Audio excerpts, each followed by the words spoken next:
You are listening to KLRN Radio, where liberty and reason still reign. All writers are prone to becoming so attached to our characters and stories that we struggle to see why a passage may not be working. It takes another set of eyes to help us nurture our writing to full maturity. At Black Wolf Editorial Services, we strive to enable writers to develop and grow, shaping stories into masterpieces that can stand the test of time. Editing services are provided for all genres and all age categories. Services range from critiques of the short story through to the line edits of the full-length novel and copy editing for those preparing for publication. We also offer assistance on generating a writer's bio for your websites, as well as help with those book blurbs and promotional material. We won't abandon you to the masses. We want to celebrate with you in your successes. Black Wolf Editorial Services, nurturing your writing into maturity. For a full list of services and prices, visit us at blackwolfeditorial.com. Individuals and businesses with tax problems, listen carefully. Do you feel like you're losing control over your finances? If you owe over $10,000 in back taxes or have unfiled tax returns, we can help you take back control. The IRS is the largest and most aggressive collection agency in the world, and they can seize your bank account, garnish your paycheck, close your business, and file criminal charges. Take control of your tax problems now by calling the experts at Tax Mediation Services and take advantage of the Fresh Start program and new laws that may allow us to negotiate a settlement for the lowest amount possible. Our team of tax attorneys and enrolled agents can stop collections and get you protected so you can take control of your financial future. Tax Mediation Services is accredited by the Better Business Bureau. Call now for a free case review and a price protection guaranteed quote. Call Tax Mediation Services now at 800-610-9050. That's 800-610-9050. 800-610-9050. KLRN Radio has advertising rates available. We have rates to fit almost any budget. Contact us at advertising@klrnradio.com.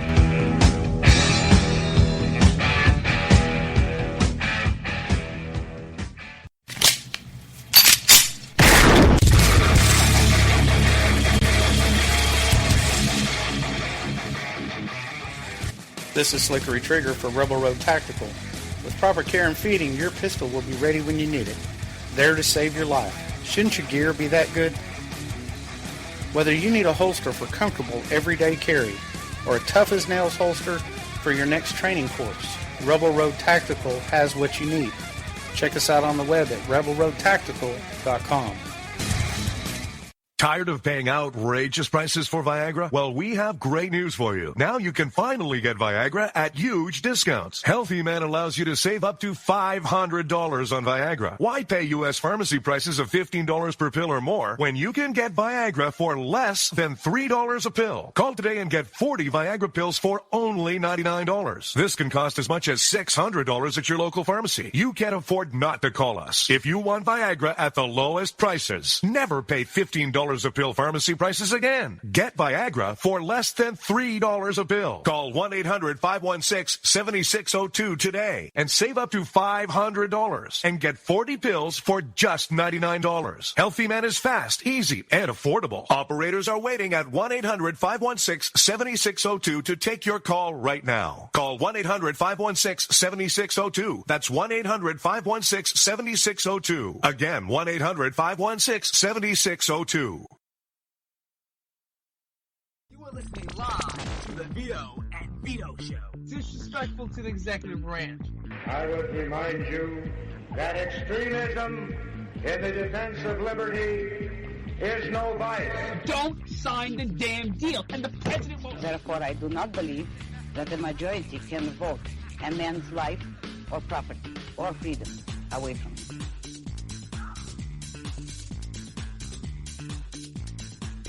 And we are live here on the Vito and Vito Show. I'm Vito, and my co-host is running late. Yes, he is running late. I cannot stress this enough.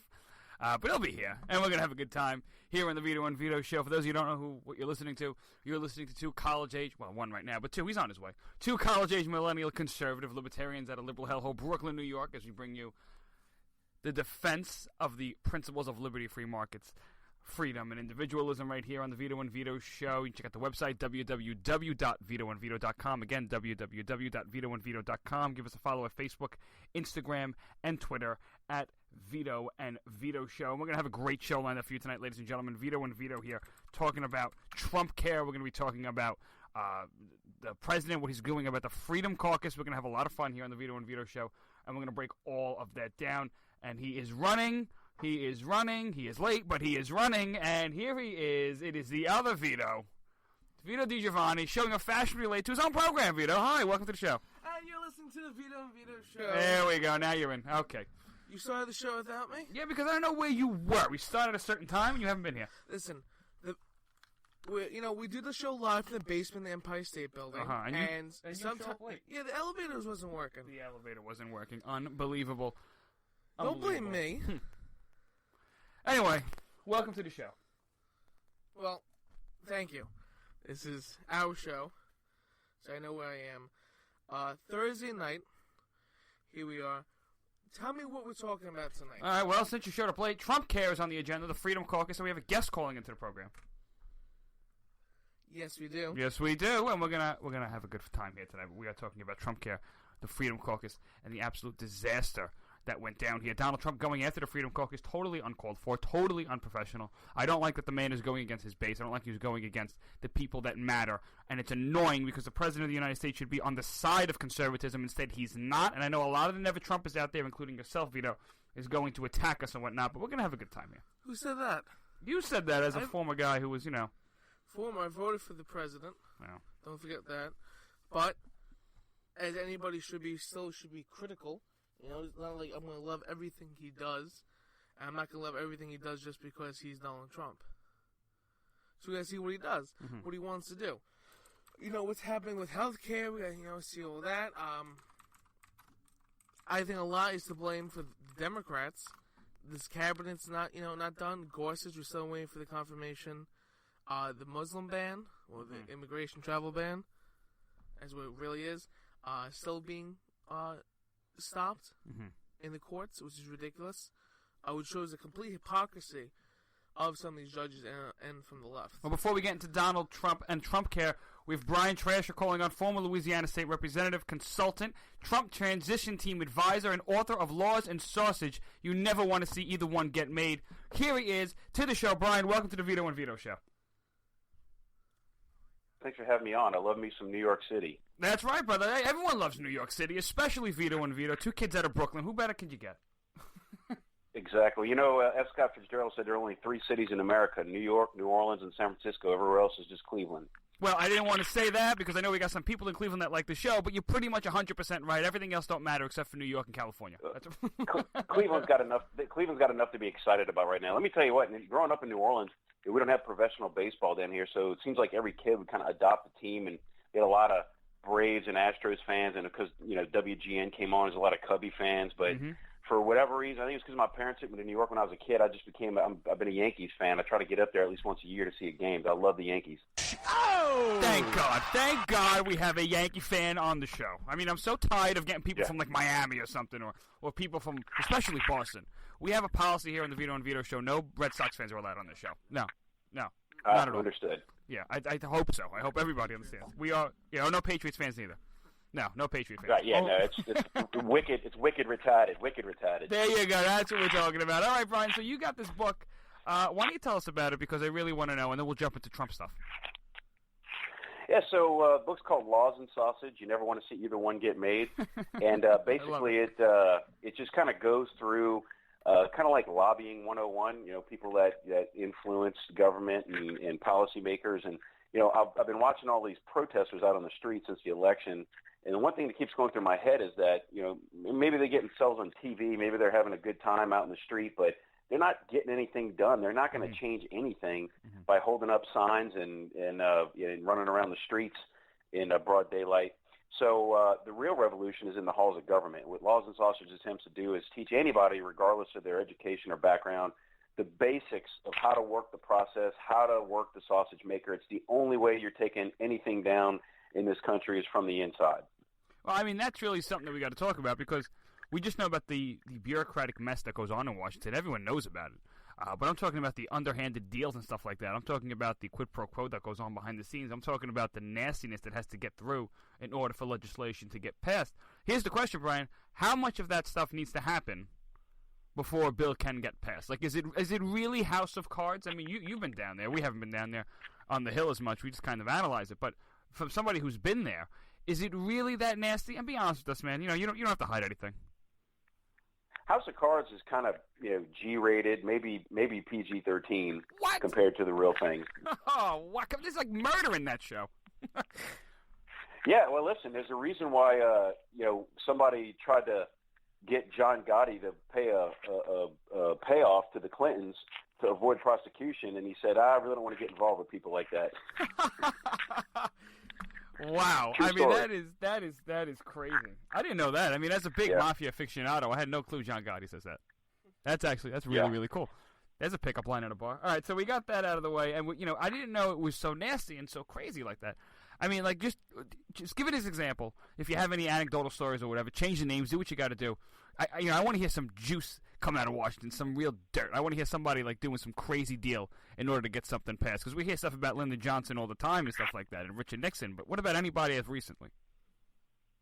Well, look, let's look at what happened with this healthcare vote last week. I was saying publicly that the only difference I saw between the ACA and the AHCA was the H. I didn't think it was a very good bill. Mm-hmm. I didn't think that they did a good job explaining the three-step process to the American people. But what really happened, what most people don't realize, is that because of reconciliation, and I know it's Lent, us Catholics probably think they're talking about going to confession on Friday, but what reconciliation means is that you have to posture a bill that comes out of the House in such a fashion that it complies with the rules of the Senate to where they only need 51 votes to pass it. They need 60 votes, you're never going to get it. 51, you got a chance, right? Mm-hmm. So that's why the House had to pass such a cold soup gazpacho bill like they did. But having said all that, it was the conservative senators like Rand Paul, Mike Lee, Ted Cruz. They did not want this bill, as it was, to come up for a vote in the Senate because they knew they would want to vote against it, but then, on the other hand, they could not be on record as voting against a repeal and replace. So what did they do? They walked over to the other chamber. They started riling up the conservative House members and said, you guys got to revolt against this thing. It's no good, and it's dead on arrival in the Senate. And so that's kind of what they did. It was a big uprising, and Paul Ryan and the leadership, even with the strength of the White House, couldn't get it done. I mean, was it a victory for I think it was a victory for conservatism. The question is it a victory? Do you think it's a victory for conservatism? Most importantly, do you think it's a victory for the country? It was a short-term victory for the conservatives and for the country because this was not, in my opinion, a very substantive change to Obamacare. And if it would have passed, it would have been the law for a long, long time. So I think that it's good that they forced everybody to come back to the table and try to take another bite at the apple with a more conservative bill. However, it did give Congress and the president some very bad press coming right out of the gate. Now, personally, I think that Trump knew it was going to happen all along. I really do. I think that he knew that they were going to fall on their face, and it would just give him an opportunity to blame Congress, come back and say, you know what, like everything else in my entire 40-year career in business, I'm just going to go back and do it myself. I mean, something like that. The question is, Trump was a big supporter of the bill.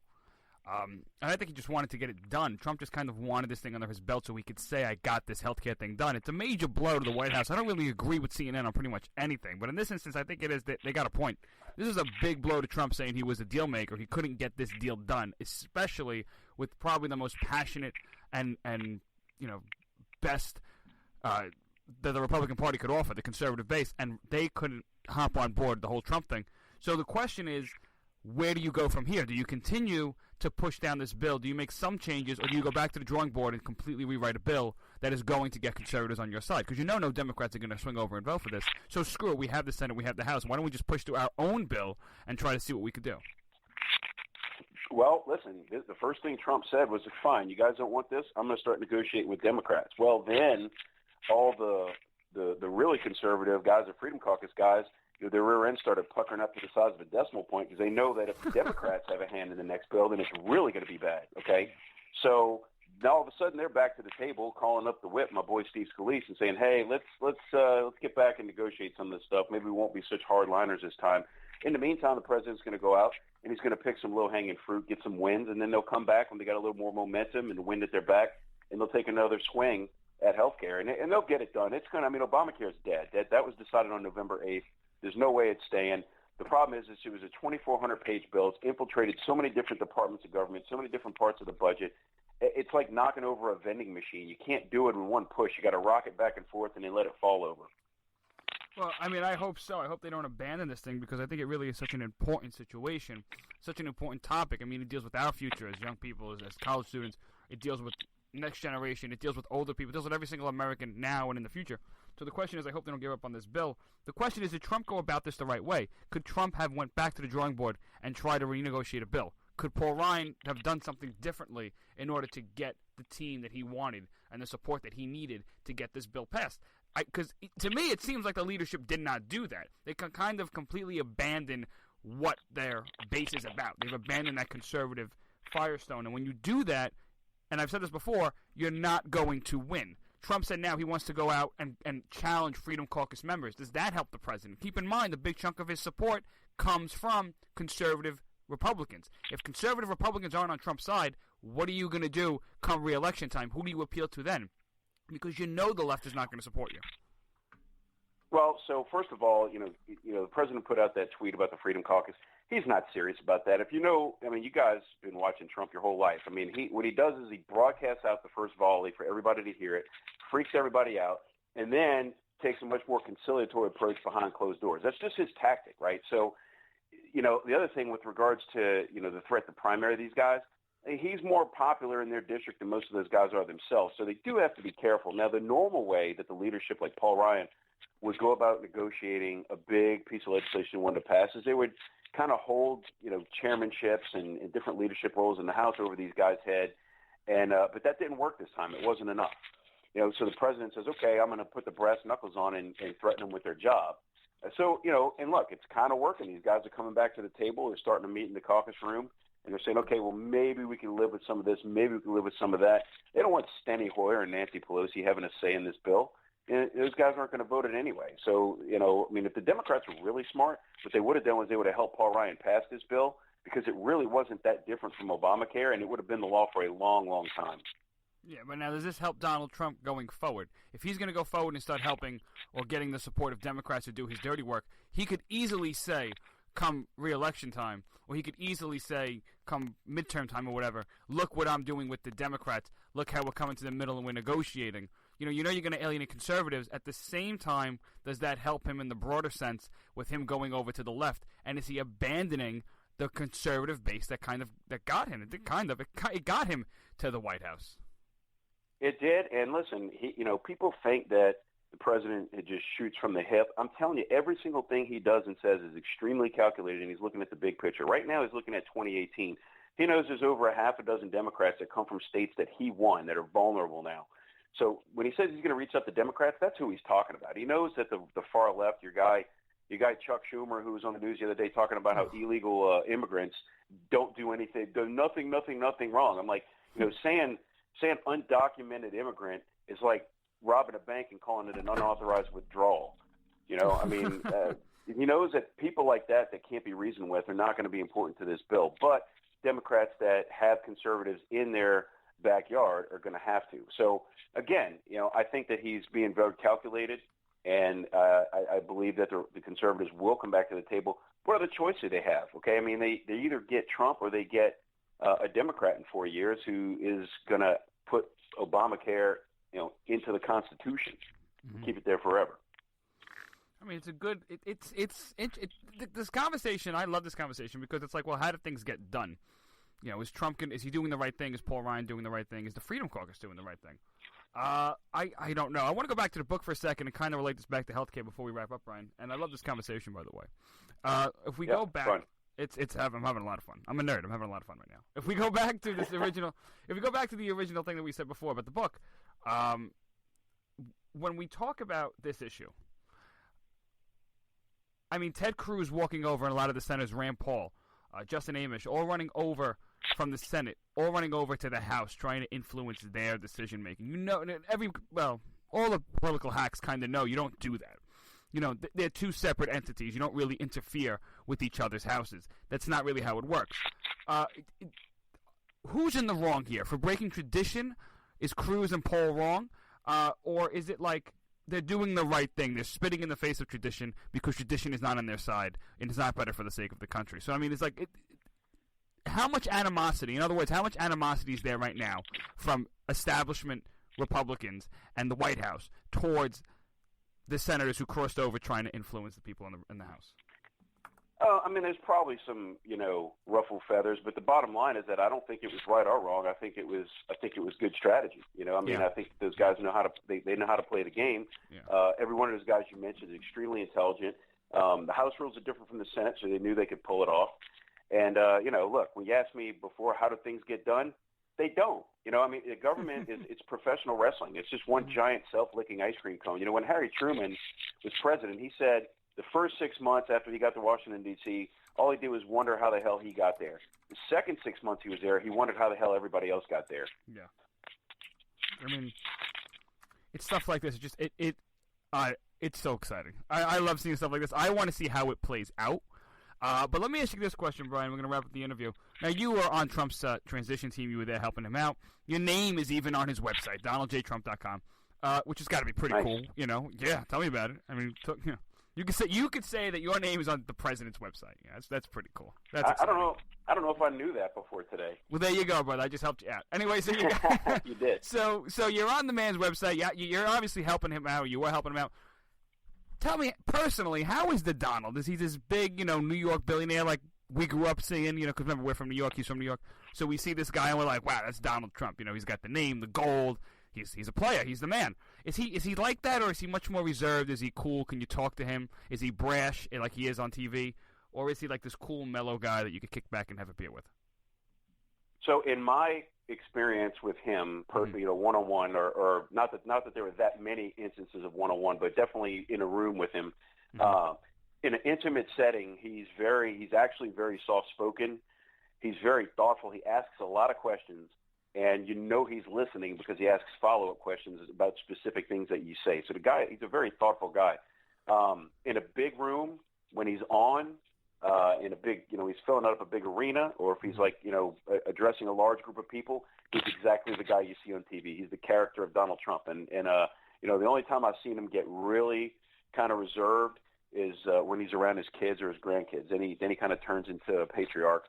But other than that, he's Trump, man. He's the guy with the name on the side of the building and the gold fixtures in his bathroom and the big plane with the name on the side of it.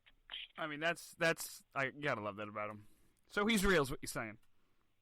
He's absolutely real. Yeah, the guy he's the best salesman to ever sit in the Oval Office. That's why I'm so excited for the next few years to see how he handles this government that I've been watching work so inefficiently. And just a head scratcher. But, again, I got to say, and I mean, look, in my business, you develop the gift of cynicism, but the more screwed up it stays, the longer I'll have a job. So, keep it up for another 25 years or so till I retire, and I'll be happy.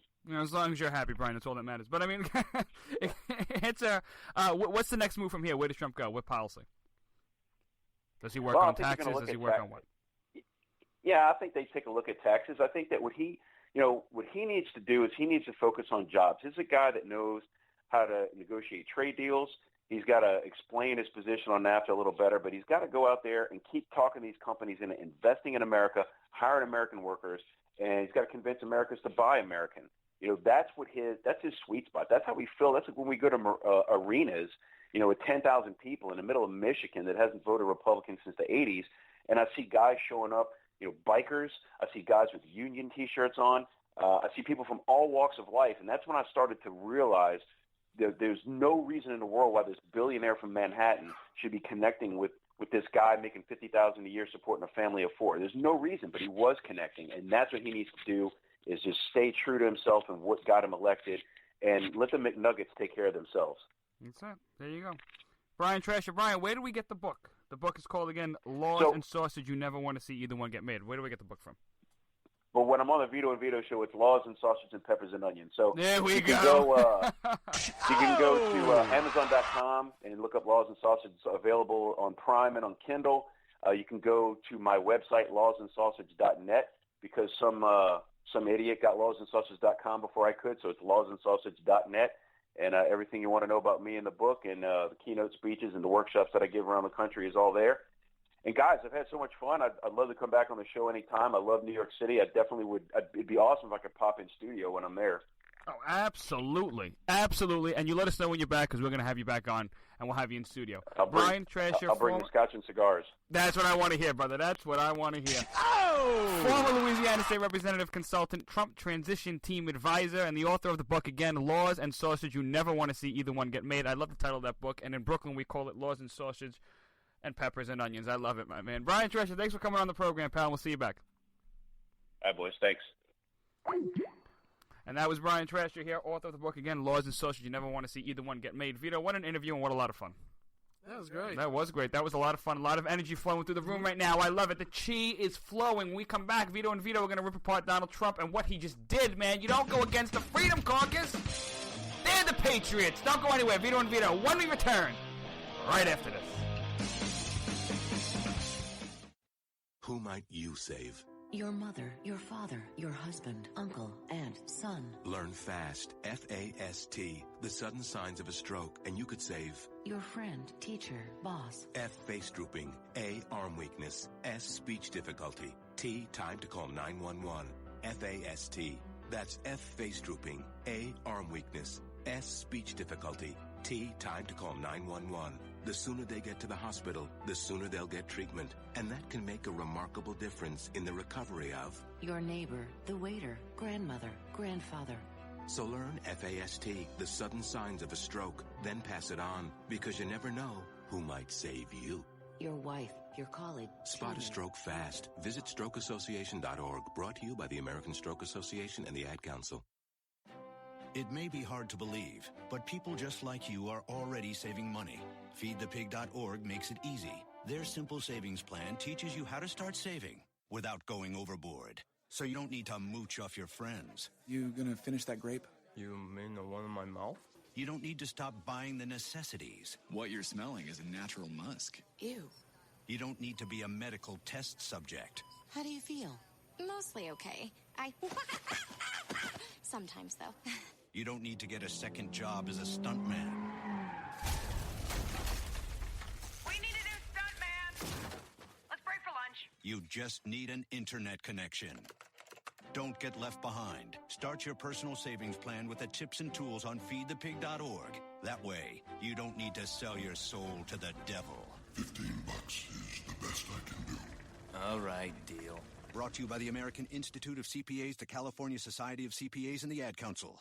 Fighting the Common Core standards? Need a powerful tool to help inform others on this harmful education initiative? You're covered with Common Ground on Common Core, the collection of essays by 20 top education experts and activists. Reviewers call it the best single resource on the topic. You can share it with literally anyone. Order your print or digital copy of Common Ground on Common Core today. Just visit resoundingbooks.org. That's resoundingbooks.org. And get $2 off when you tell them Vito and Vito sent you. Paid for by Resounding Books Pack. It's important to plan ahead for emergencies, like the storm. When it kicked in, we had a plan. We were able to get in touch with each other in no time. Idea how to find each other. The whole experience was the most frightening 10 hours of my life. If there's one piece of advice I'd offer other moms out there, it's to stay calm and keep to the plan. Message. Some parents plan ahead, some don't. Make sure you know where to find your family in an emergency. Start your plan at ReadyPA.org, brought to you by ReadyPA, FEMA, and the Ad Council.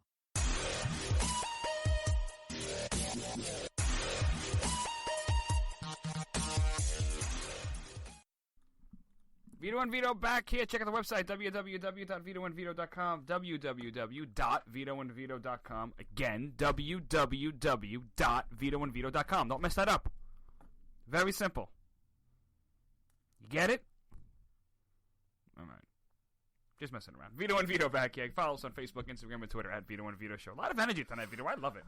Yeah, it's a good night. I mean, you showed up late, but a lot of energy tonight. Well, I love it. That's why we have a lot of energy. A friend of the show, Brian Trasher, came on earlier on talking about his new book, Laws and Sausages. You don't want to see how any of them get made. You can check that out on Amazon, Laws and Sausages. Brian Trasher is the name. Go to vitoandvito.com for a link to purchase the book. Guys, a lot of fun. We had a good time talking about Trump Care. Let's talk about Trump Care and why this thing is so bad. I really thought it was horrific. Ryan Care, Trump Care, Obamacare Light, whatever you want to call it. If you're a conservative and you're listening to the show and you're a never Trumper, I know you're going to tout the horn and say you were right. As a Trump supporter after the Cruz loss, I will continue to say, you got a point. You got a point. Thank you. But I'm still proud of the president. I still think he's doing a great job. Oh, yeah, but he I don't totally like messed up here.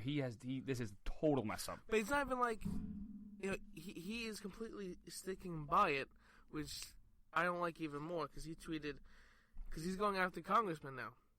He said, if Mark Meadows, Jim Jordan, and Raul Labrador would get on board, we would have both great health care and massive tax cuts and reform. And he's constantly tweeted out saying, we're going to make health care great, just give us time, we're going to make a deal, this and that. He's going after the Freedom Caucus. Yeah. And the Freedom Caucus is the Republican conservative wing. And when the moderates are on board with this bill, and the conservatives aren't, you have to take that into consideration. He tweeted, the Republican House Freedom Caucus was able to snatch defeat from the jaws of victory. After so many bad years, they were ready for a win. It's not a victory. It's not. And what bothers me is that politically, strategically wise, in terms of playing politics, Trump is doing a bad thing going after these people because he needs them. And the fact is, he's showing that if you're not going to join my team, I'll just go to the Democrats. I'll just get them to join me. Which pisses me off because I don't want them on our team. I don't want them because you know that they're not looking out for the best interests of Americans. It's not them coming on our team. It's Donald Trump joining their team. That's what it is. Because I said this in the very first time Donald Trump said repeal and replace. What are you replacing Obamacare with? I mean, Rand Paul. We're going to make it great. What are you going to do? Get rid of the lines. Okay. One, he didn't get rid of the lines. Well, hold on. Wait a second. This is something now. Keep in mind, Paul Ryan is responsible for most of this bill, and we have to go back, and we really have to take a look at what's going on. So if you go to the Daily Wire, Ben Shapiro knocks it all down into 5 basic points, the 5 big problems with Trump care, Ryan care, whatever you want to call it. One of them, it retains requirements that insurance cover. It retains requirements that insurance cover people with pre-existing conditions. So that is still in the bill. That the government could force insurance companies to cover those with pre-existing conditions. It's a ridiculous thing. This turns insurance companies into piggy banks rather than insurance companies. And Shapiro provides a great analogy. Imagine a fire insurance company that allowed you to buy insurance after your house was on fire. It's not an insurance company anymore. The same is true in health insurance, and the Republicans' attempt to preserve this popular provision of Obamacare means that Republicans must also do something to ensure that insurance companies don't go bankrupt. There's only 2 ways to do that, with the mandate to buy the insurance or government subsidies. To back up this notion of covering everybody with pre-existing conditions, which is economically not safe or smart, the only 2 ways you're going to be able to protect that type of a plan of pre-existing conditions, of covering people with pre-existing conditions, is with the mandate to buy insurance or government subsidies. Well, here's another problem with Ryan Care. It creates a backdoor mandate. What does that mean? The Republican plan gets rid of the overt Obamacare mandate. But it allows insurance companies to charge an elevated 30% fine for those whose insurance lapses for more than 2 months at any point in the last 12 months. So that means that you're essentially fined in the future for not buying insurance now. That is just, it's ridiculous. Again, we're back to another mandate. The difference is instead of the government mandating you, at this point, the insurance company is going to mandate you, and that's not fair. Another one, it creates individual health care subsidies. The problem is that this backdoor mandate isn't enough, so you have to cover, in order to cover people with pre-existing conditions, which is politically a high-priced thing to have in your bill, because Democrats are going to attack you if you take away this thing. People who have high risk or in high risk pools or have pre-existing conditions, but they haven't bought insurance, we have to give them money to buy health insurance. That's the only way we're going to have to keep this thing going. So you have to subsidize people with high risk and pre-existing conditions. So the bill includes an advanceable refundable tax credit based on age, and it's effectively a subsidy since the tax credits apply to people who don't pay much in taxes, just as the earned income tax credit is actually a giveaway to people who don't pay taxes, which is 100% true. The earned income tax credit goes to illegal immigrants 10 times over. If you read Ann Coulter's book, Adios America, she talks about how the earned income tax credit is one of the most abused tax credits in the system towards illegal immigrants. They get our money. That is blatant fraud and stealing. They will take the money. They are poorer than the average American. They will take that money, and they will go ahead and they will buy who knows what. And at the same time, when they say that they're supporting the families or whatever the case may be, they're doing it behind the American people's back. So the American citizen is screwed because the illegal immigrant is getting the earned income tax credit. And it's not fair. that middle-class family in America who has to pay taxes and has to work very hard and is forced to make ends meet every single day, whose jobs are being shipped to Mexico and China and India and all these other places of the world except for the United States, they're under the gun. While the illegal immigrant gets saved with the earned income tax credit, this kind of thing does the same thing with individual health care subsidies. God knows who else this would go to as well. Don't forget, it subsidizes Medicaid. You want to talk about more fraud and more craziness? Take a look at Medicaid. Obamacare was sold by allowing the federal government to pick up the tab for Medicaid expansion in the states. Well, the bill would allow the federal government to cover the Obamacare Medicaid expansion for 3 years, and there's no way a future Congress will actually cut these subsidies because of political backlash. So this is like another long-promised, sunsetted spending program. It's not going anywhere. So Medicaid is safe again. Again, there's no entitlement reform. There's no changes. Obamacare, one of the biggest problems, 144% above the poverty line. You qualify for Medicaid under Obamacare, and you're protected. Now, Trump care, Ryan care, whatever, does not do that. It doesn't change that, rather. Nothing changes in regards to Medicaid. So how are we helping low-income people get on their feet and buying health insurance and making health care affordable? We're not. We're actually just throwing more money at the problem, and it's not solving anything. The last problem that Ben Shapiro talks about in this article is that it subsidizes high-risk pools on the state level. The bill would send $100 billion to states over the next 10 years to help cover those who are high risk and cannot afford insurance. This, of course, won't be nearly enough. It incentivizes the states to sign people up, then look to the federal government for more cash. So the bill has some good points. It revokes a lot of the Obamacare taxes and the sponsorship of Planned Parenthood. All those things are great, but it doesn't do any of the key things that Republicans want to do, and it makes up Democrats keeping most of Obamacare, and it's not fair. It's not fair to the Americans out there looking to get rid of this stuff. It's not fair to the Republicans who have lobbied very hard to get rid of Obamacare. It keeps Obamacare much in place. It just changes the words, and I'm happy that the Freedom Caucus shot this down. Trump, in his attempt to get a health care bill passed, should look towards the Freedom Caucus. You have Republicans who are going to vote for this bill. You do. Republicans are going to vote for this bill, so get on their side, or Republicans are going to vote for a health care bill if you work with conservatives. You have the votes. Go to your conservative Freedom Caucus and get them on your side. Trump going over to the left trying to get them to join his team is not going to help in terms of winning conservatives over. Now, conservatives are going to come back to the table and say, wait, instead of you going to work with Nancy Pelosi and Chuck Schumer, before you head over there, wait a second, we'll come back and we'll negotiate and we'll give up some things. It pisses me off. I understand it's politics, but at the same time, Trump is blatantly saying, and this is his no-holds-barred thing, he's not going to play games. So I give the man credit because he's got some balls here. He's not sitting by letting the Freedom Caucus tell him what he wants to do. Instead, he's getting up and saying, screw you, I'm going next door. I'll work with the enemy. And for that, you got to look at Donald Trump and you got to say the man, I give him credit. He's got balls. He's willing to walk away from the people who put him in the White House. But at the same time, is that a good thing? And it's not a good thing. I don't think so. No, because you're not working with the other team. Well, maybe you're playing for the other team. Maybe it's just a negotiating tactic. Do you think How? so? It's like by saying, by instead threatening of getting to leave. the Democrats' votes, I'll just give you the votes. It's a businessman strategy. It's like, screw you. I'll go to the left. I'll walk away from I don't need your money. I'll walk away from the negotiating table. Walking away is the most powerful tool. And in D.C., you're kind of stuck. You're not going anywhere, so you're going to have to work with some... Until 2020, until you throw the election away. The question is, can he do that? I mean, Trump has so much support amongst people who are more than the Freedom Caucus. You're telling me that Trump is so zoned in on getting health care passed his and Paul Ryan's way that he's willing to throw away the 2020 election? I don't know if he's willing to... That's the thing. Does Trump think that he's throwing away the 2020 election?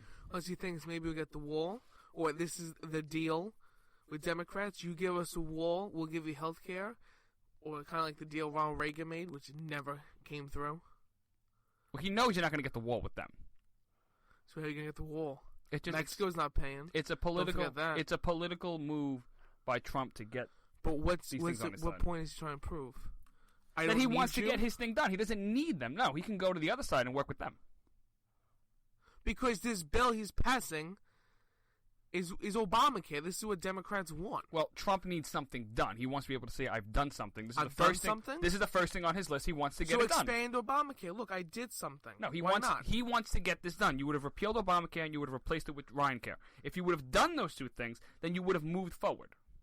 We're not in moving regards to forward. healthcare. We're not even taking a step back. We're turning around. We are turning around. You're 100% right. But this is what's going through Great. Trump's mind. Trump's saying, why should I put up with this nonsense of not getting what I want done? This is on the agenda. Everyone pretty much agrees that we need to get rid of Obamacare. Here's a replacement plan. Let's move on. I'm happy the Freedom Caucus came forward. I'm happy Cruz and I'm happy Paul stepped up. Thomas Massey, Justin Amash, they stood up and they said, we're not going to deal with this nonsense. They went next door to the House and they negotiated with them and said to the Freedom Caucus, do not get this thing passed. And I'm happy they were able to do that because they looked at the problem and they said, this is not going to solve health care in this country. It's only going to make it worse. Yes, we're not getting things done. We're getting things done the wrong way. Well, that's the thing. Do you think that they'll go back to health care? Trump said that they're going to go back and they're going to work on it again. Do you think that this thing can get done? I think they're going to work on it. The question is, will it get done? Will we see? The point is, at the end of 4 years, the end of Donald Trump's first term, will Obamacare be repealed? I think so. I don't know. I don't know. I mean, you already took a shot politically on this issue. You bring this up again during the midterms, you know it's going to be contentious. Yeah, but I'm wondering, Donald Trump said that he's going to repeal and replace. Right. And nobody, except for me, was like, what is he replacing? What is that? Well, he said what he was going to do. And he's not doing it. Well, we'll see. He said, I'm going to take away the lines. Well, there was a 3-step process to get this health care bill. Like, so it was 3-step processes to get to Obamacare Light. I don't know. I'm not a fan of this. The This American is not good, Health Care and Act, whatever he's it's called. sticking with this so strongly. So it's not even like you can't even blame Paul Ryan for like, oh, it's him and the establishment. No, Donald Trump. Paul Ryan is just responsible for this as anything else. Don't give Paul Ryan a pass. Paul Ryan could have went over to the Freedom Caucus and worked with them. Yeah, but this is also Donald Trump. He's another one trying to force things through. Yeah, but Donald Trump is the one that's supposed to cut a deal with anything. Look, Trump supports the bill. He wants it done. Obama supported Obamacare. He wanted it done. Bush supported the Patriot Act. He was pushing people to get it done. I get what he's doing. Obama had his entire party in the majority, and he got it done. Obama also forced Nancy Pelosi. Well, Nancy Pelosi was the one with the whip. Yeah, we got to pass it to read it. As Speaker of the House, forcing moderate Democrats, whatever you want to call that, blue dog Democrats to come over to the left and get Obamacare done. Don't forget, Obamacare had a public option. Right. So a lot of those moderate Democrats were kind of against that, and of course Republicans put an uproar because thank God somebody has common sense in this country. And they shot down the public option. But the question is, moving forward, if Trump goes to the left and tries to negotiate with Democrats on health care, does a public option come back into play? How terrible would that be if a public option is back in play under a Republican president? I mean, come on. Every never-Trumper out there then would be 100% right. And that would suck because I voted for the man. I really like what he does. I like what he's doing with immigration. I like what he's doing with trade. I like what he's doing with getting America back. I like what he's doing with the wall. It's going to piss me off if Donald Trump gets a public option in health care. It could be an option because the Freedom Caucus is not coming to the middle, or at least Trump feels they're not coming to the middle. And I don't blame them for putting up a fight. But at the same time, keep in mind the opportunity because you could lose big on health care because you could work with Democrats to get a public option. Right, so if Donald Trump thinks he can just work with the Democrats are going to use that for an advantage, too. Of course. Because the Democrats know he can't go anywhere else. So what's he going to do? All right, fine, we'll settle on going to Obamacare Light? No. To me, it pisses me off. Trump, if I'm advising Donald Trump, I'm telling him to go back down, work with the Freedom Caucus, get this bill passed, and you don't need Democrats. So focus on getting the Republicans on your side. Get them on your side. That's what I would tell Donald Trump. Donald Trump wants to create this bill too much, like what he wants. Where are bills made? I don't know. I guess we'll just see. I don't know where we're going to go from here. Honestly, I think starting with healthcare was a stupid idea. Healthcare is such a contentious issue. You have Republicans. You know Republicans are going to be on your side. Do yourself a favor and get started with taxes. Or just repeal it. What are you going to replace it with? Just repeal it. And then have what? The same crappy system you had before, which is pretty much terrible. But you have 4 years to fix the problem. You know how terrible this thing is. Oh, it's not a relationship. Come on. Really? Really? You know how terrible this town is. You got to repeal. You just say you don't like them starting off with this. I don't want them to start. So let's keep Obamacare. I don't want them. When the midterm elections? I don't want them to start with this issue. They should have started with taxes. It's an issue that everyone can get behind. This was a harder issue because there were going to be problems when it came down to the details. In taxes, it's pretty much a very simple plan. Everyone's in favor of getting rid of the corporate tax, or at least reducing it. Everyone's in favor of lowering income taxes. Everyone's in favor of putting up some type of security for imports and exports. Everybody's in favor on the Republican side of fighting for the American middle class and lowering taxes in general. So and get rid of the debt tax and stuff like that. Everyone's in favor on the Republican side on taxes. It's pretty much a unanimous decision. Which means that should be easier to get done. Hold on. There's pretty much a unanimous, right. You're right. It's easy to get done. There's a unanimous decision on taxes that is a lot easier than there is on healthcare. So why are we forcing ourselves right now, picking the hardest fight going into healthcare, souring relationships moving forward? We're not winning. We're not winning.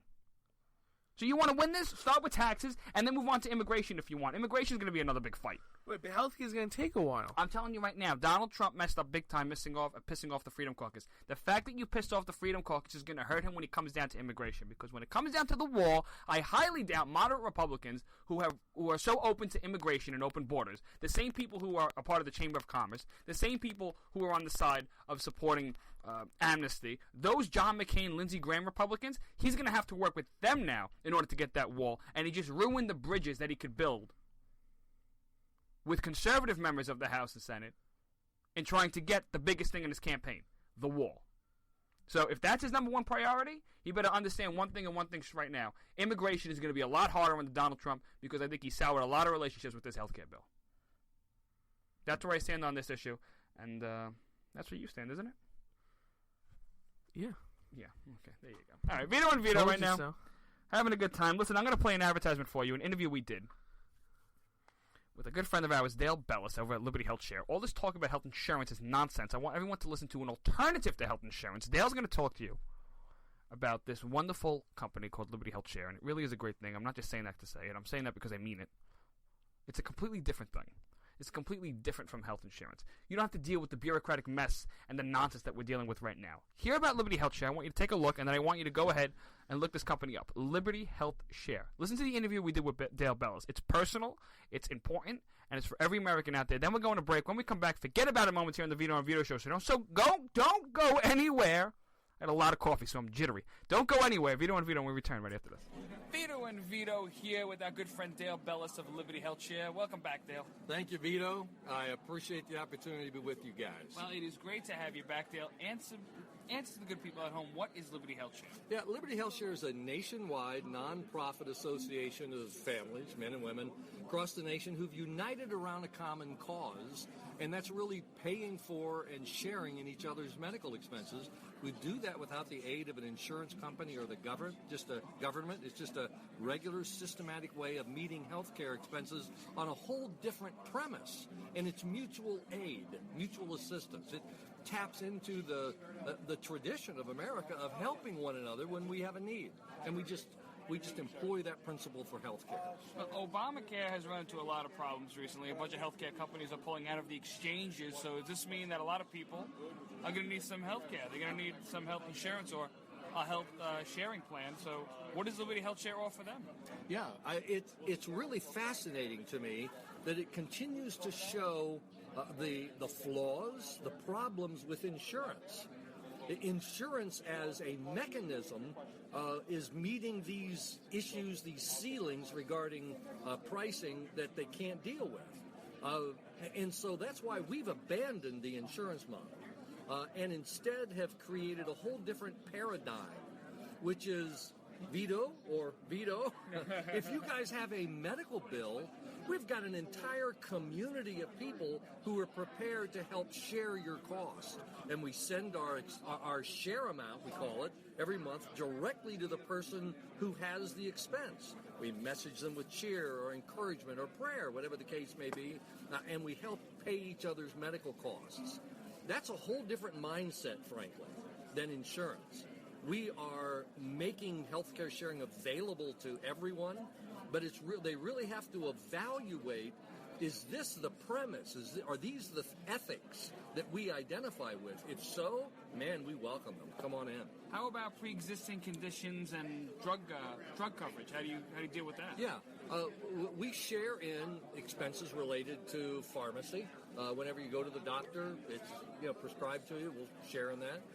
You go to the hospital, all the medical or the prescription costs, we define it as 45 days before and 45 days after a hospital stay. People ask, why before? Well, sometimes you have to do use medication before you go for a surgery or something like that. That's all included. We don't share, however, in maintenance drugs. For instance, I'm a type 2 diabetic. We have a program with at Liberty Health Share where we assign health coaches to particular conditions. That's one of them. But, my meds every month I pay out of my pocket. So we're here to really help with those things that are unexpected and unaffordable. However, you asked me about pre-existing conditions. We don't share in pre-existing conditions in the first year. So people just need to be aware, and we define pre-existing as any condition in the last 2 years. You had something 5 years ago, we don't even address that. But within the last 2 years, so people need to look and make sure that this is suitable for them. All right, Dale, where can we find more about Liberty Health Share and get people signed up? LibertyHealthShare.org, LibertyHealthShare.org. Best place to go. There's a place to ask for an info pack. We call it a decision guide. Just give us your email and we'll ship it to you by way electronically or by mail, whatever the case may be. Phone number to talk to one of our valued advisors in our contact center, or just peruse the pages of the website, libertyhealthshare.org. Dale Bellis of Liberty Health Share. Thanks a lot, Dale. Man, thank you guys. It's a pleasure to be with you. My man.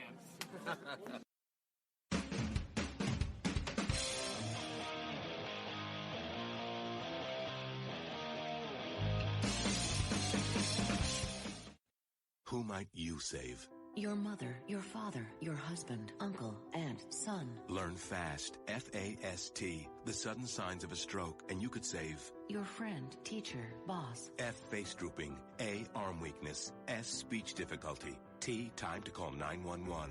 F-A-S-T. That's F, face drooping. A, arm weakness. S, speech difficulty. T, time to call 911. The sooner they get to the hospital, the sooner they'll get treatment. And that can make a remarkable difference in the recovery of your neighbor, the waiter, grandmother, grandfather.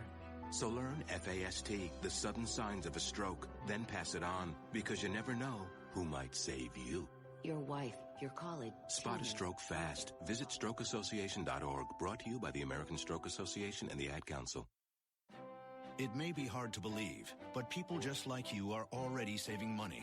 FeedThePig.org makes it easy. Their simple savings plan teaches you how to start saving without going overboard. So you don't need to mooch off your friends. You gonna finish that grape? You mean the one in my mouth?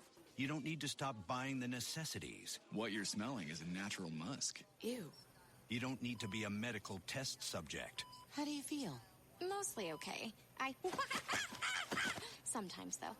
You don't need to get a second job as a stuntman. We need a new stuntman. Let's break for lunch. You just need an internet connection.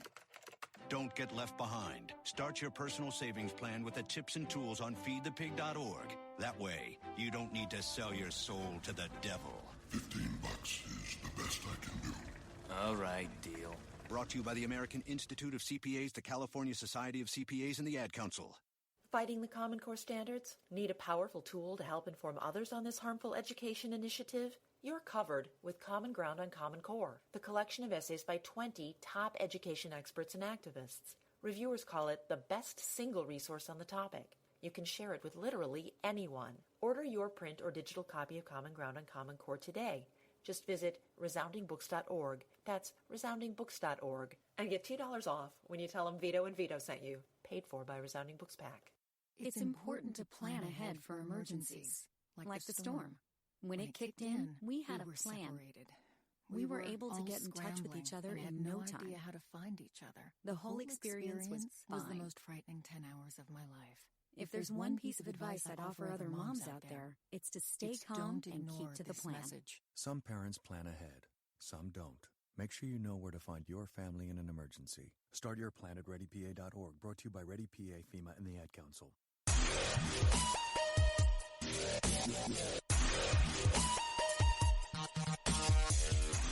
Vito and Vito, check out the website, www.vitoandvito.com, www.vitoandvito.com. Vito and I get into a big debate and fight over Obamacare over the break. Vito says you just repeal Obamacare. We're going to forget about it a moment this week, and we're going right into this debate. You're telling me that we should just repeal Obamacare. Repeal it. And then what do you replace it with? You don't. I think that's crazy. What do you do with the people? This is a whole debate on the commercial. What do you do with people who have pre-existing conditions? What do you do with people who have insurance under Obamacare? What do you do with the people who are saved, or not saved, but who are protected and have insurance under the Medicaid expansion? What do you do with them? How do you lower the cost of health care? It doesn't do anything before. So what do you do moving forward? What do you replace Obamacare with? Because come midterm election time, the Democrats are going to roll out ads saying, look, I had insurance on Obamacare, the GOP took it away, and now I'm living on the street because I can't afford my health care. Right. Go ahead, go. What do you do? How do you make it affordable for them? Before Obamacare, before 08, 09, around there, we didn't have Obamacare or anything like that, the extra federal government intervention in healthcare. Right. So now we have that. Now, we all agree it's terrible and we shouldn't have it. So when we repeal it, get rid of it, why should we put another thing just like it or very similar to it in that place when federal government should have nothing to do with healthcare? Right? So just completely get rid of it. Now you have the rest of the healthcare problems that the federal government takes care of and deals with. Then you go into there and fix those problems with other solutions that we'll come up with. Why is Obamacare Light better than Obamacare? Why? Because politically we can't drop 20, 30, 40 million people from Obamacare because the Democrats are going to complain in 2018 and 2020. One, this is what people voted for. Two, they voted for repeal and replace. They did not just vote for a repeal. They voted for a repeal and replace. And Obamacare is crashing on its own, which puts more pressure on the Republicans to do something, especially Trump. Right. Now, Obamacare, having the federal government control this is not the answer. No, it's not. So we will always have the government controlling it. As you can't. How much are you going to water down Obamacare? You can get rid of Obamacare, sure, but what do you replace? With Obamacare Light. Then what do you do with the people who lost their insurance? What about the people who still don't have insurance? What do you do with them? That's the point. You tell me a Democrat in 2020 or 2024 is not going to add on to that? Of course they will. Yeah. So what are you talking about? We will always have federal government intervention. Of course. At this level. Yes. That's terrible. Probably. I say screw that, completely repeal it, and fix the other problems. Because when people say, oh, 30 million people don't have the crappy Obamacare anymore, any kind of health insurance at that level, but hundreds of millions of other people now have lower premiums, better health care, X, Y, and Z. Mm-hmm. Okay? Maybe tough medicine for those, 30... How many of those people on Obamacare will be so upset that they don't vote for Trump? Who voted for Trump in the first place? Democrats? People watching Democratic ads? Democrats who are on Obamacare did not vote for Trump. You had Democrats crossover vote for Trump.